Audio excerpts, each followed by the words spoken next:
Hello everyone. Dear student, आज की इस वीडियो में हम बात करने वाले हैं क्लास ट्वेल्थ का।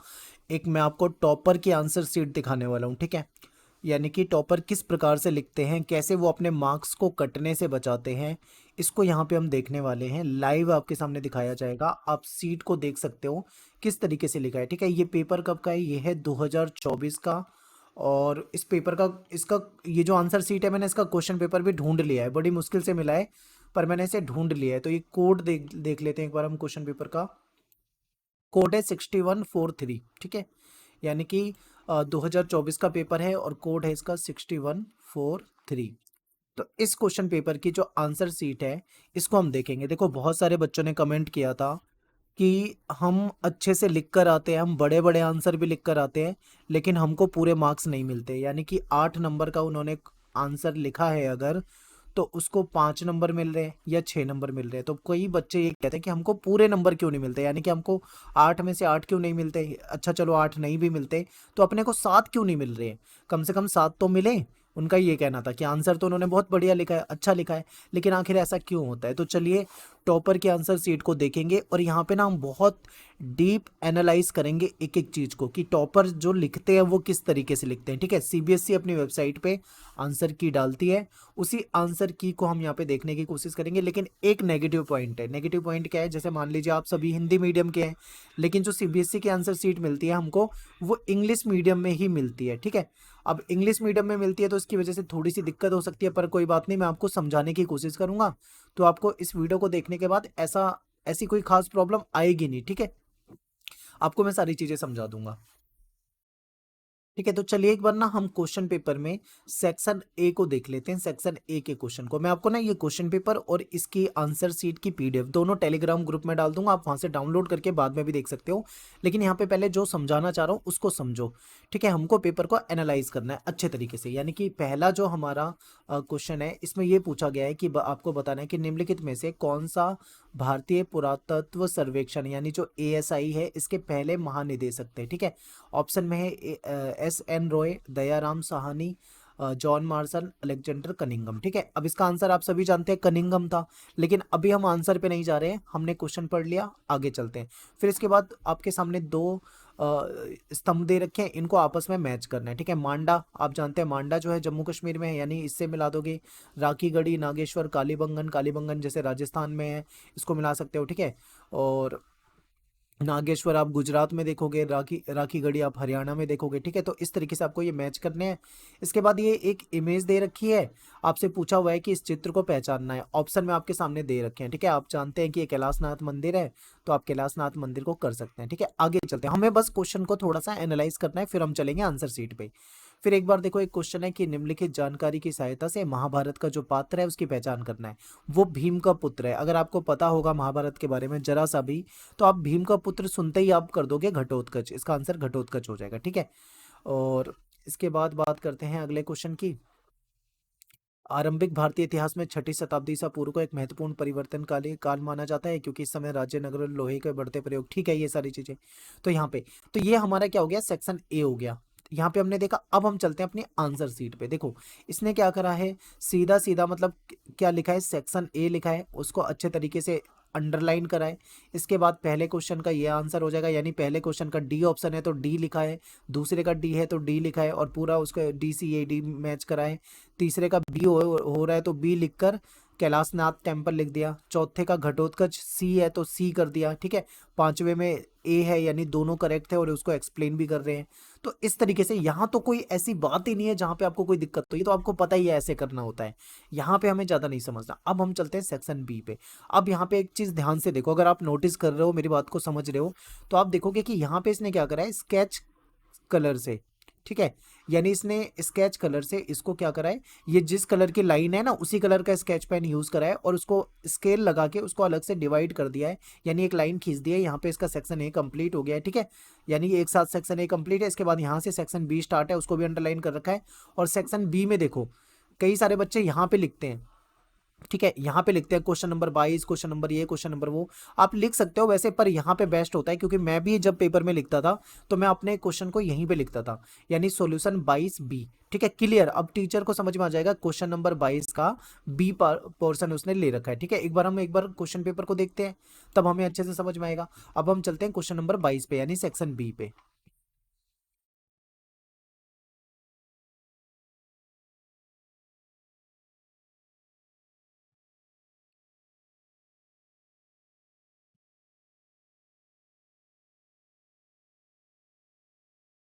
इतना बड़ा पेपर है ये रहा।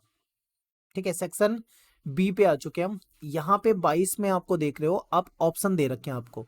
एक क्वेश्चन पूछा हुआ है कि पुरातत्वविद ने हड़प्पा युग के शिल्प उत्पादन केंद्रों की पहचान किस प्रकार से की थी। 3 नंबर का क्वेश्चन है, आपको बताना है। इसके बाद अथवा में दे रखा है हड़प्पा शहरों की सबसे अनूठी विशेषता के बारे में बताना है, और इसमें आपको खासकर नियोजित जल निकास प्रणाली के बारे में पूछा हुआ है। ठीक है, अब इस बच्चे को ये क्वेश्चन आसान लगा तो इसने इसका आंसर कर दिया, अगर आपको ये क्वेश्चन आसान लगता है तो आप इसका आंसर कर सकते हो, यानी आपके ऑप्शन में आपको कोई एक करना होता है। अब इसने 22 का बी करा है, तो इसने कैसे पेपर में लिखा है, क्लियर लिखा हुआ है 22 का बी। ये समझ में आया, इस चीज को ध्यान से देखो। फिर इसके बाद मान लो कहीं कटिंग हो गई तो कोई दिक्कत नहीं, एक बार कट करके छोड़ दिया, ये नहीं कि उसको इस तरीके से गंदा सा कट करके बिल्कुल डिजाइन बनाओ, वो नहीं हो गया, कोई बात नहीं, आगे से लिख दिया कि हड़प्पन सिविलाइजेशन जो थी वो फेमस थी, किस लिए फेमस थी, अर्बेनाइजेशन के लिए, यानी कि एक नगरीय सभ्यता थी। ठीक है, नगरीय व्यवस्था के लिए फेमस थी, और सबसे ज्यादा जो बेहतरीन यहाँ पे मिला है, क्या मिला है, एक पूरा का पूरा प्लान, यानी कि नियोजित जल निकास प्रणाली मिली है। ठीक है, यहाँ पे क्लियर लिखा हुआ है, यानी कि 2 लाइन में इसने सारी जो बातें थी मेन मेन वो बता दी, सिर्फ 2 लाइन में। अब यहाँ पे आपको ये याद रखना है कि 3 नंबर का क्वेश्चन है तो बहुत बड़ा नहीं लिखना है। ठीक है, अब यहाँ पे देखो क्या लिखा है इसने, ड्रेनेज सिस्टम जो था इंडस वैली सिविलाइजेशन का, यानी कि सिंधु घाटी सभ्यता यानी हड़प्पा सभ्यता का जो जल निकास प्रणाली है उसको लिखकर हेडिंग में, और उसको अंडरलाइन कर दिया है। ठीक है, एक कलर से। अब यहाँ पे पॉइंट 1, पॉइंट 2, ठीक है, पॉइंट 3, पॉइंट 4, यानी कि 3 नंबर के क्वेश्चन में पॉइंट 4 लिख दिया। ठीक है, 3 पॉइंट पे लिखता तो भी चलता, पर 4 लिख दिए हैं तो भी चलेंगे, कोई दिक्कत नहीं। फिर ये बता, ये जिस भी विद्यार्थी की ये आंसर सीट है वो कहते हैं कि जो ड्रेनेज सिस्टम था ना यहाँ पे, उसके बारे में बताते हैं। फिर कहते हैं कि जो ड्रेनिंग जो यहाँ पे ड्रेन्स थी, ठीक है, वो कहीं ना कहीं जो रोड के किनारे होती थी, और एक मतलब पैटर्न बनाती थी। कौन सा पैटर्न बनाती थी, ग्रिड, यानी ग्रिड पैटर्न, जिसको हम हिंदी में ग्रिड पद्धति कहते हैं, इस तरीके से बनाती थी, और कनेक्टेड होती थी। ठीक है, सारी जो घर होते थे वो कनेक्टेड होते थे ड्रेन से, यानी हर घर के आगे एक नाली होती थी, और उस घर का पानी जो था उस नाली के थ्रू जाता था, बाद में एक बड़े नाले में मिल जाता था। ठीक है, वो जो चीज़ हमने पढ़ी थी, इसने सीधा सीधा पॉइंट पे बता दिया। आगे बताते हैं कि आर्कियोलॉजिस्ट जो थे उन्होंने क्या फाइंड करा है यहाँ पे, कि रोड जो थे यहाँ पे अलोंग विथ ड्रेन्स, ठीक है, यानी कि जो नालियाँ थी उसके साथ साथ रोड होते थे। और ये भी बताया कि पहले बनाए जाते थे, यानी कि हाउस यानी घर का कंस्ट्रक्शन करने से पहले रोड और नालियाँ बनाई जाती थी। ठीक है, बाद में यानी रोड नाली बन जाने के बाद इसके अगल बगल में ये क्या करते थे, घर बना दिया करते थे। तो ये चीज़ इन्होंने बताई। अब यहाँ पे आप एक चीज़ और नोटिस करोगे, बहुत ध्यान से देखना है आपको एक एक चीज़ को, क्योंकि ये जो है ना, ये बहुत इंपॉर्टेंट बातें हैं, आपको समझनी है। अब आपको एक चीज़ आप नोटिस कर रहे हो अगर, कि इसने यहाँ पे अंडरलाइन करा हुआ है। ठीक है, अपने आंसर में जहां पे आप अपना आंसर लिखते हो, जहां पे भी मेन चीज है, जैसे ग्रिड पद्धति थी, इसको अंडरलाइन कर दिया। यहाँ पे भी आप देख रहे हो कि रोड जो थे वो ड्रेन जो नालिया से होती थी, नाली होती थी उसके साथ में बनी होती थी। ठीक है, उसको इसने क्या करा, अंडरलाइन कर दिया, यानी अलग से उस चीज को हाईलाइट कर दिया। अंडरलाइन करने का मतलब है वो चीज हाईलाइट हो गई है। अब हाईलाइट आपको उसी चीज को करना है जो 100% कॉन्फिडेंट हो, जो चीज बिल्कुल परफेक्ट सही हो, आपको पता है कि ये बिल्कुल 100% सही है, उसी को अंडरलाइन करके आप दिखाना। कहीं आप कोई गलत चीज मत लिख देना और उसको अंडरलाइन करके दिखा दो। ठीक है, तो उससे आपके मार्क्स कट जाएंगे।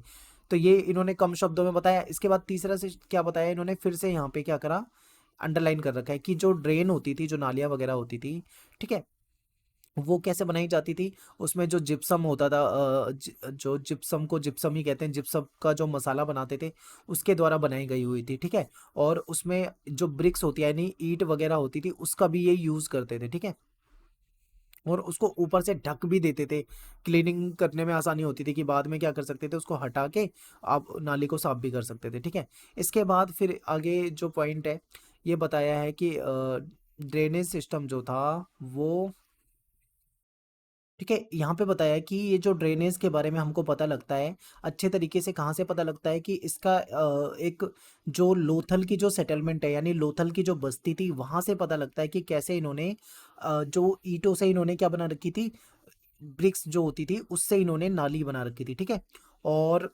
इसके बारे में बता रखा है। तो एक एग्जाम्पल हो गया लोथल का एक तरह से। तो ये 3 पॉइंट यहाँ पे बता दिए, तीन मतलब 4 पॉइंट बता दिए। तो और मेन मेन चीजों को इसने क्या करा, हाईलाइट करा। अब देखो जैसे ही इसका आंसर यहाँ पे खत्म होता है, ठीक है, अगर आप ध्यान से देख रहे हैं, जैसे ही आंसर खत्म होता है इसने क्या करा, यहाँ पे वापस से एक लाइन खींची, एक लाइन ड्रॉ कर दी। जिस इस लाइन से क्या होता है, पता लग जाता है भाई यहाँ पे इसका आंसर पूरी तरीके से खत्म हो गया है। और 2-3 लाइन छोड़ दिए, 1 2 3 4, 3 4 लाइन छोड़ के सॉल्यूशन 23 लिख दिया। अब 23 पे अगर हम आते हैं क्वेश्चन पेपर पे, तो 23 पे क्या क्या क्वेश्चन है कि बुद्ध ने सामाजिक संसार को दैवीय उत्पत्ति की बजाय मनुष्य की रचना माना है। यानी कि जो बुद्ध थे, उन्होंने ये जो संसार है वो देवता की उत्पत्ति नहीं है, यानी ईश्वर के द्वारा नहीं बनाया गया, बल्कि ये मनुष्यों की रचना है, ये माना है। इसके बारे में आपको बताना है। ठीक है, अब हम चलते हैं वापस से क्वेश्चन क्वेश्चन पेपर पे।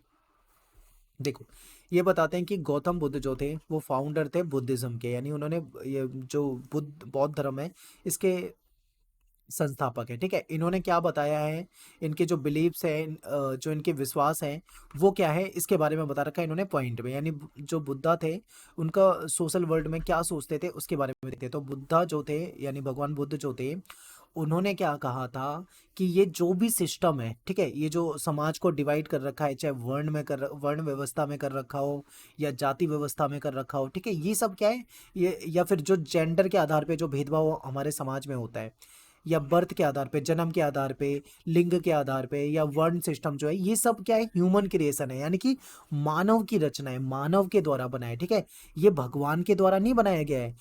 और वो कहते हैं कि ये संसार भी मानव ने बनाया है, भगवान ने नहीं बनाया है।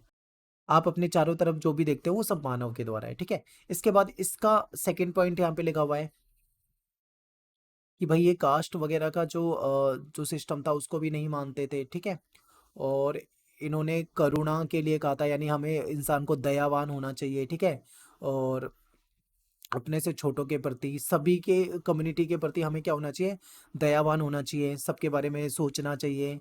और इन्होंने संघ बना रखे थे। ठीक है, संघ में क्या होता था, इस संघ में जो भी व्यक्ति इनके शामिल होता था वो अपनी जो पुरानी, यानी जो उनकी अर्लियर आइडेंटिटी होती थी, पुरानी जो पहचान होती थी, उसको छोड़कर ज्वाइन होते थे। उसके इनके संघ में कोई भी ज्वाइन हो सकता था, राजा हो, चाहे कोई मजदूर हो, चाहे भिखारी हो, चाहे किसान हो, कोई भी ज्वाइन कर सकता था। उसको ज्वाइन होने के बाद सभी क्या हो जाते थे, एक समान माने जाते थे। तो इनके जो बुद्धिज्म में जो जो चीज़ें थी वो चीज़ें यहाँ पे बता दी है। ठीक है, अब इसके बाद आप देखोगे फिर से अंडरलाइन है।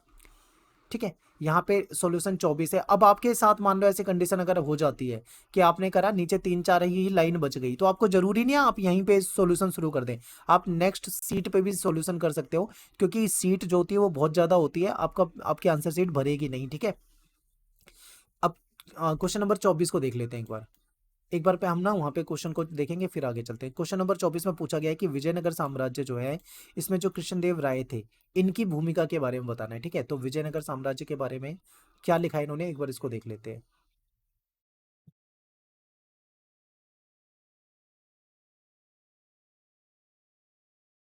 देखिए, कृष्णदेव राय जो थे वो रूलर थे, तुलु वंश से थे। विजयनगर साम्राज्य में इन्होंने शासन किया था। ठीक है, और कब से कब तक किया था ये चीज बता दी है। इसके बाद एक बार मैं चलता हूँ अगले पॉइंट पे, फिर इनका रोल क्या था। ठीक है, ये जो कृष्णदेव राय जो थे विजयनगर एम्पायर में, इनका क्या रोल था, इसको देखो कैसे बताया हुआ है। पहले हम देख लेते हैं कितने पॉइंट, 3 पॉइंट में बता रखा है। ठीक है, 1 2 3। अब आप एक चीज ध्यान से देख रहे होगे, बहुत ज्यादा बड़ा आंसर लिखने की कोशिश नहीं की है। ठीक है, टू द पॉइंट बताने की कोशिश करी है।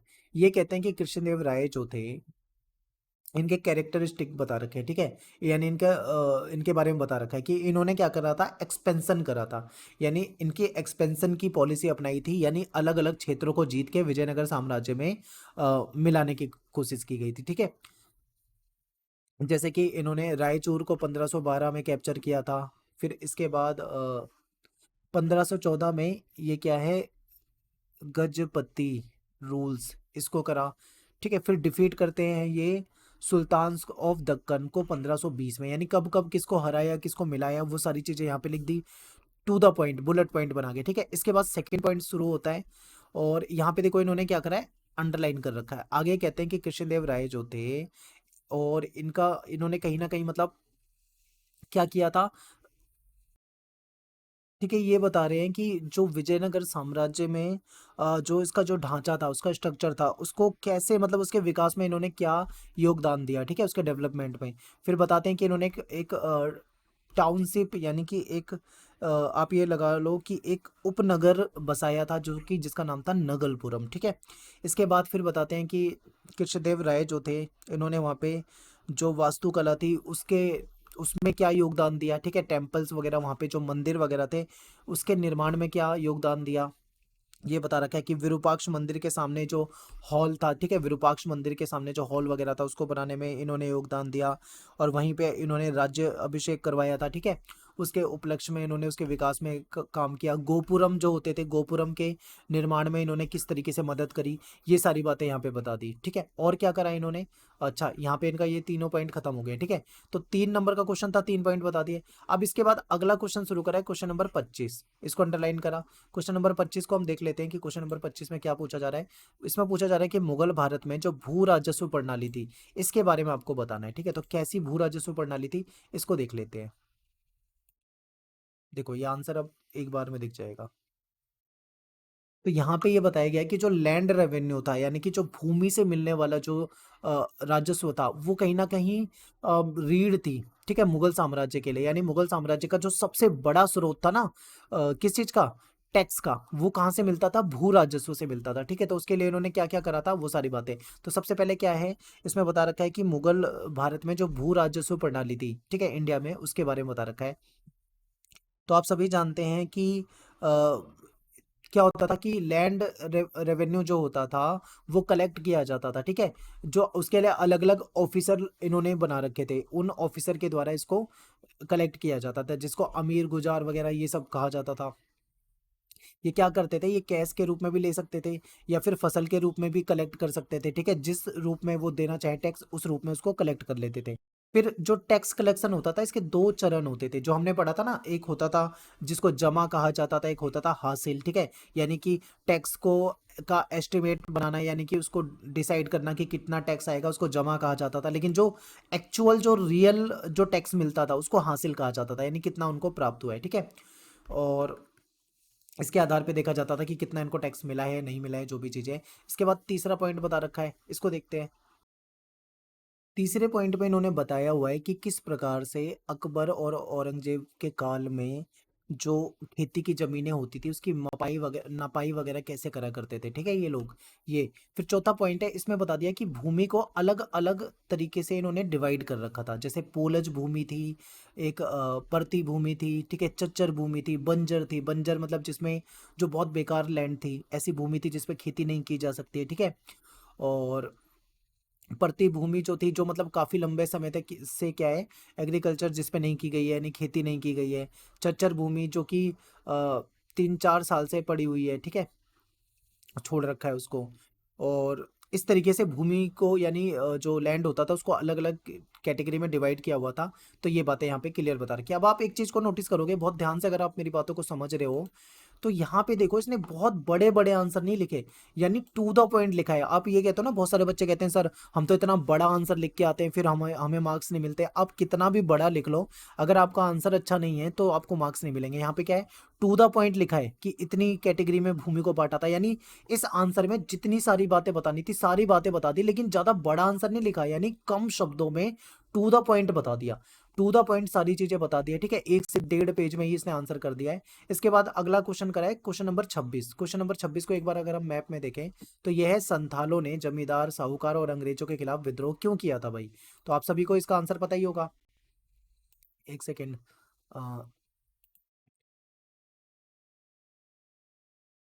देखते हैं। तो संथाल जो थे, आपको पता है संथाल को राजमहल की पहाड़ियों के नीचे बसाया गया था। इनको एक भूमि भी दे दी गई थी जिसको दामिने कोह कहा जाता था, ठीक है। और शुरू शुरू में बहुत खुश थे क्योंकि इनको भूमि मिल गई थी, खेती करने के लिए जमीनें हो जाती थी, ठीक है। तो ये खुश थे, लेकिन इन्हें पता नहीं था कि अंग्रेजों ने इनके साथ ऐसा क्यों करा है। बाद में अंग्रेजों ने इनसे बहुत ज्यादा टैक्स लेना शुरू कर दिया था, ठीक है। टैक्स लेने के कारण क्या था, ये कर्ज तले दब रहे थे, और जिस कारण से इनको बहुत ज्यादा नुकसान हो रहा था। यही बातें यहाँ पे क्या करी है, इन्होंने बता रखी है, ठीक है। तो ये सारी चीजें आपको यहाँ पे याद रखनी है। और सिंपल सा इसने लिखा हुआ है, कोई बड़ा आंसर नहीं है, लेकिन टू द पॉइंट इसने अपने आंसर में ये बातें लिख दी है। इसके बाद क्वेश्चन नंबर 27 का ए अटेम्प्ट करा है। तो क्वेश्चन नंबर 27 को अगर हम देखें, तो क्वेश्चन नंबर 27 में दो हैं, ऑप्शन में एक करना है। तो पहला क्वेश्चन है कि 1850 के दशक के दौरान अंग्रेजों ने जो भारतीय सिपाही थे उनका शोषण कैसे किया था, ये बताना था, ठीक है। तो शोषण कैसे किया, ये आंसर सीट में बता रखा है। इसके एक बार देखते हैं आंसर को। हमने किताब में क्या पढ़ा था कि शुरू शुरू में इनके रिलेशन जो होते थे, यानी जो ब्रिटिश सिपाही और भारतीय सिपाही थे, इनके रिलेशन अच्छे होते थे, ठीक है। आपस में कुश्ती प्रतिस्पर्धा करते थे, तलवारबाजी करते थे, एक दूसरे के साथ अच्छे से रहते थे। लेकिन बाद में क्या हुआ था, अंग्रेजों के अंदर एक भावना आ गई थी कि वो श्रेष्ठ हैं, वो भारतीयों को अपने मुकाबले तुच्छ समझने लगे थे, अपने आप को श्रेष्ठ समझते थे। तो किस तरीके से उन्होंने एक्सप्लॉइट करा, यानी कि उनका शोषण किया, ये पॉइंट बता रखे हैं। तो 1830 के दशक के बाद अगर आप देखोगे, तो कहीं ना कहीं इनकी जो मानसिकता थी अंग्रेजों की, वो ऐसी हो चुकी थी कि वो नस्लीय भेदभाव करने लगे थे, ठीक है। कहीं ना कहीं मतलब उनको, उनका जो माइंडसेट था वो इस तरीके से हो गया था कि वो अपने आप को श्रेष्ठ समझने लगे थे।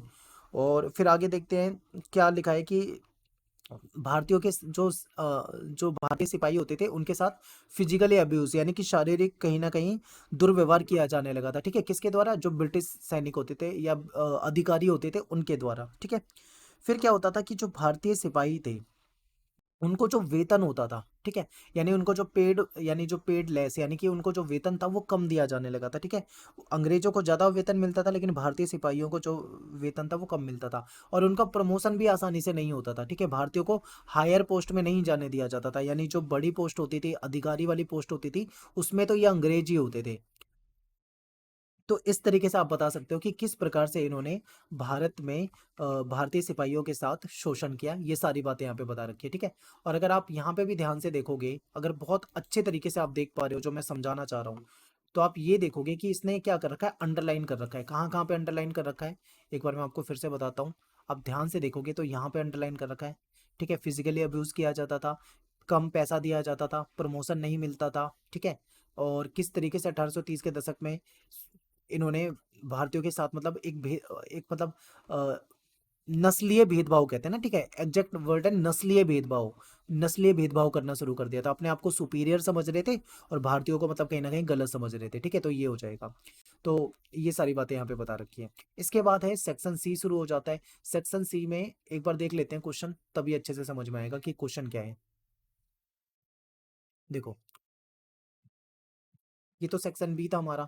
सेक्शन सी यहाँ से शुरू हो जाता है। सेक्शन सी में क्वेश्चन है 8 नंबर के, यानी कि लॉन्ग क्वेश्चन है, ठीक है। इसमें 4+4 पूछा हुआ है, यानी प्राचीन भारत की जो राज्य सत्ता थी वो क्षत्रियों के साथ गैर क्षत्रियों के पास होती थी, यानी क्षत्रिय भी राजा होते थे और जो क्षत्रिय नहीं है वो भी राजा बन सकते थे प्राचीन भारत में। इसके बारे में पूछा हुआ है, इसके बारे में आपको बताना है। तो देखो, क्षत्रिय और गैर क्षत्रिय दोनों के बारे में बता सकते हैं, 4-4 नंबर का मिल सकता है। अब एक बार हम देखते हैं कि इसने अटेम्प्ट कौन सा करा है। इसने करा है ए अटेम्प्ट करा है, ठीक है। तो देखो, जो ब्राह्मणीय नॉर्म थे उसके अकॉर्डिंग जो राजा वगैरह होता था एंशिएंट इंडिया में, यानी प्राचीन भारत में, वो क्या होता था, ठीक है, वो मतलब क्षत्रिय वगैरह ही हो सकते थे। लेकिन कई जगह पे ये जो रूल्स है इसको इसका वॉयलेशन मिलता है, यानी कि कई जगह पे ऐसे एग्जाम्पल मिलते हैं जो कि क्षत्रिय नहीं थे लेकिन फिर भी वो राजा थे, ठीक है। वैसे ब्राह्मणों के अकॉर्डिंग तो राजा जो होता है वो क्षत्रिय होगा, लेकिन कई जगह पे ऐसा भी मिला है कि ऐसे राजा भी हुए जो क्षत्रिय नहीं है। अब देखो किस तरीके से अच्छे से ये सारे पॉइंट एक्सप्लेन कर रखे हैं, ठीक है। पूरा एक चार्ट बना रखा है। अब देखो, ब्राह्मण क्या कहते हैं ये समझिए। ब्राह्मण कहते हैं कि क्षत्रिय जो होगा, ठीक है, वो राजा होगा, और धर्मसूत्र वगैरह में यही बातें लिखी मिलती है, ठीक है। और वही कहीं ना कहीं जो प्रशासन है उसको चलाएगा, ठीक है, क्षत्रिय ही चलाएगा, उसकी ड्यूटी होती है, उसकी कर्तव्य होता है उसका। फिर दूसरा पॉइंट है, इस इनका वॉयलेशन हुआ है, यानी कि हर जगह मतलब ऐसा नहीं मिलता है। जैसे कि कुछ एग्जाम्पल आपके सामने दे रखे थे, ठीक है। ऐसा कहा जाता है कि कई जगह पे ब्राह्मण भी राजा मिले हैं, ठीक है, ब्राह्मण भी राजा मिले हैं। और मैं आपको एक एग्जांपल बता देता हूँ चंद्रगुप्त मौर्य का। चंद्रगुप्त मौर्य पे भी विवाद है। कुछ लोग कहते हैं कि चंद्रगुप्त मौर्य जो था वो क्षत्रिय था, तो कुछ इतिहासकार ऐसा मानते हैं कि वो क्षत्रिय नहीं था, वो तो क्षत्रिय से भी नीचे था, यानी शूद्र वगैरह में से आता था, इस तरीके से कहा जाता है। ठीक है, तो मौर्य को लेकर भी और ऐसे कई सारे शासक है, चाहे वो सातवाहन के शासक हुए या अन्य शासक हुए जो कि क्षत्रिय नहीं थे लेकिन फिर भी वो राजा थे। तो यही बातें बता रखी है। ठीक है, अब इसके एग्जाम्पल भी दे रखे हैं, देखो एग्जाम्पल वायलेशन कैसे होता था, इसका एग्जाम्पल दे रखा है। थर्ड लिख के, थर्ड पॉइंट लिख के एग्जाम्पल, इसके बाद पॉइंट वन, यानी कि एक एग्जाम्पल ये हो गया, पॉइंट टू दूसरा एग्जाम्पल यहाँ पे हो गया। ठीक है, इसको देख लेते हैं। यहाँ पे जैसे दूसरा का देखो, यहाँ पे ये मौर्याज के बारे में बता रखा है। ठीक है, मौर्यंस के बाद के जो शासक रहे हैं, जैसे शुंग हो गए या कण्व हो गए, ये क्या थे, ये ब्राह्मण थे, बाई ओरिजिन ब्राह्मण थे, लेकिन फिर भी ये शासक रहे हैं। ठीक है, शक जो थे बाहर के थे, ये भी शासक रहे हैं, लेकिन ये मतलब ये क्षत्रिय ना होके भी शासक रहे। कुषाण में भी देखेंगे तो कुषाण में भी कई सारे ऐसे शासक रहे हैं, ठीक है, जो कि बाहर के रहे हैं, ठीक है, जो कि मतलब क्षत्रिय से बाहर है। तो ये सारी बातें बता रखी है। अब देखो यहाँ पे एक चीज आप ध्यान से देखोगे, मैं इसको वापस से इरेज कर देता हूँ, बहुत ध्यान से देखना है आपको इसे। ठीक है, यहाँ पे एक बार ध्यान से देखोगे तो यहाँ क्या कर रखा है, एक मैप भी बना रखा है, छोटा सा मैप बना दिया है कि मौर्यन यहाँ पे शासक कर चुके हैं, फिर ये शुंग हो गए, कण्व हो गए, ठीक है, शक हो गए, कुषाण हो गए, ये अलग अलग क्षेत्रों पे शासन रहा है। और ये ज्यादातर जो थे ये क्या थे, बाहर से आए हुए भी कुछ है इसमें से, और कई सारे ज्यादातर ये क्षत्रिय नहीं होते थे, लेकिन फिर भी शासन इन्होंने यहाँ पे कर रखा है। ठीक है, तो ये एग्जाम्पल दे रखा है, देखो एग्जाम्पल अगर आप पेपर में लिखोगे ना तो आपको अच्छे मार्क्स मिलेंगे। ठीक है, इसके बाद देखो कंक्लूजन भी लिख रखा है। 8 नंबर वाले क्वेश्चन में आपको निष्कर्ष जरूर लिखना है, मैं आपको पहले भी बताता हूँ कि 8 नंबर का क्वेश्चन में आपको निष्कर्ष लिखना है। ठीक है, यहाँ पे बता रखा है कि वैसे तो ब्राह्मणों के अनुसार, धर्मसूत्र के अनुसार, धर्मशास्त्र के अनुसार क्षत्रिय को राजा बनना होता था, लेकिन बहुत सारे एग्जाम्पल ऐसे रहे हैं, कई सारे राजा ऐसे थे जो कि क्षत्रिय नहीं थे लेकिन फिर भी वो शासन कर चुके हैं, तो इसका मतलब इसका वायलेशन भी होता था इस रूल का, ये बताया हुआ है। इसके बाद यहाँ पे खत्म हो गया, अब यहाँ पे एक अंडरलाइन कर दिया। ठीक है, इसके बाद नेक्स्ट क्वेश्चन है 29 का ए। अब हमें क्वेश्चन देखना पड़ेगा 29 में पूछा क्या गया हुआ है। ठीक है, तो 29 में देखो दो ऑप्शन है, यानी मुगल भारत के दौरान भूमि का जो राजकीय स्वामित्व था और जो निजी संपत्ति की कमी थी, उसमें बर्नियर के विचार बताने हैं। देखो बर्नियर ने क्या कहा था, बर्नियर ने ये कहा था कि मुगल भारत में जो मुगल शासक होता है वो ही भूमि का स्वामी होता है, ये हमने पढ़ा था ना एनसीईआरटी में। और यहाँ पे ये बताता है कि ये जो है ये राज्य के लिए भी ये व्यवस्था खराब है और वहाँ की जनता के लिए भी खराब है। ठीक है, ऐसा बताता था, यानी इसका ये इसका विरोध करता था। तो अब आंसर कैसे लिखा हुआ है इसका, इसको देखते हैं, क्वेश्चन नंबर 29 पे चलते हैं। देखिए फ्रांसुआ बर्नियर जो था, थोड़ा सा उसका इंट्रोडक्शन दे दिया है कि वो मुगल एम्पायर में आया था। ठीक है, उसने travels in the Mughals empire लिख रखी थी। और बर्नियर का जो डिस्क्रिप्शन है लैंड ऑनरशिप के ऊपर, यानी जो भूमि का अधिग्रहण या फिर भूमि के स्वामित्व के ऊपर, उसमें क्या था, ये कहता है कि इंडिया में कैसे था। ठीक है, इसका क्या इम्पैक्ट हुआ, और इसका कहीं ना कहीं इन्फ्लुएंस बता रखा है। ठीक है, क्या इसका प्रभाव पड़ता था आम लोगों पे, लोगों की कंडीशन कैसी थी, इन सारी चीज़ों को बता रखा है और पॉइंट बना रखे हैं। अब एक एक पॉइंट यहाँ पे एक्सप्लेन कर रखा है कि सिचुएशन ऑफ इंडिया, भारत में क्या हालात थे। ठीक है, यहाँ पे ये बता रखा है, ये कहते हैं कि भारत में जो लोगों की जो प्राइवेट ऑनरशिप होती थी वो ना के बराबर थी। ठीक है, नहीं थी। जो जो लैंड का असली मालिक होता था, ऑनरशिप जो होती थी वो किसके पास होती थी, राजा के पास होती थी, यानी शासक के पास होती थी। ठीक है, मुगल वंश उस टाइम पे था तो मुगलों के पास होती थी, इसने ऐसे बता रखा है। और वो क्या करता था, इसको अपने नोबल्स के बीच में, यानी अपने जो उसके चेले चपाटे होते थे उनके बीच में बांटता था। फिर इम्पैक्ट क्या हुआ इस सिस्टम का, इम्पैक्ट ये होता है कि इसकी वजह से कहीं ना कहीं जो एक एक ऐसा क्लास देखने को मिलता है जो एग्रीकल्चर करता तो है, यानी खेती से जुड़ा तो हुआ है, लेकिन कहीं ना कहीं उसको कुछ फायदा नहीं मिल पा रहा है। ठीक है, उसके पास लैंड नहीं है अपनी, तो उसका इंटरेस्ट नहीं रहेगा उतना ज़्यादा, और कहीं ना कहीं इस उसका इंटरेस्ट नहीं रहेगा तो उससे कहीं ना कहीं खेती पे फर्क पड़ेगा। ठीक है, और इससे कहीं ना कहीं किसान को बहुत ज़्यादा नुकसान होगा, ये सारी बातें बता रखी है। फिर कंडीशन ऑफ पीपल बता रखी है, लोगों की सिचुएशन क्या थी। तो भाई लोग मजबूर थे गरीबी में रहने के लिए, बिना मतलब बिना लैंड के, बिना भूमि के वो रह सकते थे, बहुत ही गरीबी वाली स्थिति में रह रहे थे। ठीक है, जो राजा और उसके लोग होते थे वो तो अमीर थे, लेकिन जो मिडिल क्लास था वो एक तरह से दयनीय स्थिति में रह रहा था। फिर आगे देखो यहाँ पे क्या दे रखा है, पुअर जो इंडियंस थे उसके बारे में बता रखा है। ठीक है, ये यहाँ पे क्या करा, एक इमेज बना दी और उसके बारे में बता दिया कि किस तरीके से सिस्टम था। सुपर रिच रूलिंग क्लास, यानी सबसे ऊपर जो था, सबसे ऊपर कौन था, रूलिंग क्लास जो शासक होता था। ठीक है, उसके बाद जो नीचे जो लोग होते थे वो पुअर थे, यानी काफी गरीब थे, ये बता रखा है। इसके बाद देखो इसका इन्फ्लुएंस क्या होता है। ठीक है, इसका प्रभाव क्या होता है ये बता रखा है। तो यहाँ पे भी इसको क्या कर रखा है, दो हिस्सों में बांट के बता रखा है कि लोगों की स्थिति दयनीय हो गई थी। ठीक है, ये सारी बातें यहाँ पे बता रखी है। तो किस तरीके से एक्सप्लेन कर, अगर आप ध्यान से देखोगे, आप पेपर में शायद ये तरीका नहीं अपनाते होंगे। ठीक है, आप सीधा सीधा टेक्स्ट लिख के आ जाते होंगे, आप ये ऐसी इमेज नहीं बनाते होंगे। ठीक है, इस तरीके से डिवाइड नहीं करते होंगे, तो ये आपकी कमियां हो सकती हैं और लास्ट में कंक्लूजन वगैरह लिखा जा सकता है। इसके बाद इसने क्वेश्चन अटेम्प्ट कर रखा है 30। ठीक है, एक बार मैं चलता हूँ, 29 था ये, इसके बाद 30वें का ए कर रखा है। तो अगर मैं 30वें का ए देखूं तो 30वां है संघवाद पर संविधान सभा के सदस्यों के विचार को बताना है। ठीक है, तो संघवाद क्या था, संघवाद क्या होता है, भारत में दो प्रकार का शासन होगा, केंद्र की सरकार होगी, राज्य की सरकार होगी।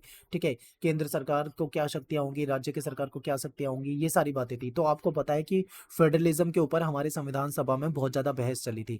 कुछ लोग ऐसे थे जो कहते थे कि भाई केंद्र को ज्यादा पावर देनी चाहिए, कुछ लोग राज्य को ज्यादा पावर देने की बात कर रहे थे। ठीक है, तो काफी डिबेट्स हुई थी, तो ये सारी बातें यहाँ पे बता रखी है। नेहरू क्या चाहते थे, अम्बेडकर क्या चाहते थे, ठीक है, इन सबके क्या विचार थे।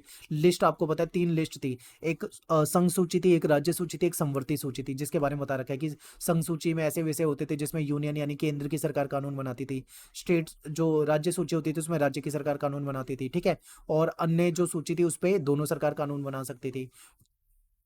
ठीक है, तो ये सारी बातें यहाँ पे इसने पॉइंट पे बता रखी है। तो यहाँ पे आप देख सकते हो, मैं आपको आंसर शीट भी दे दूंगा। इसके बाद सोर्स बेस्ड क्वेश्चन जो सेक्शन डी है, ये यहाँ पे अटेम्प्ट कर रखा है।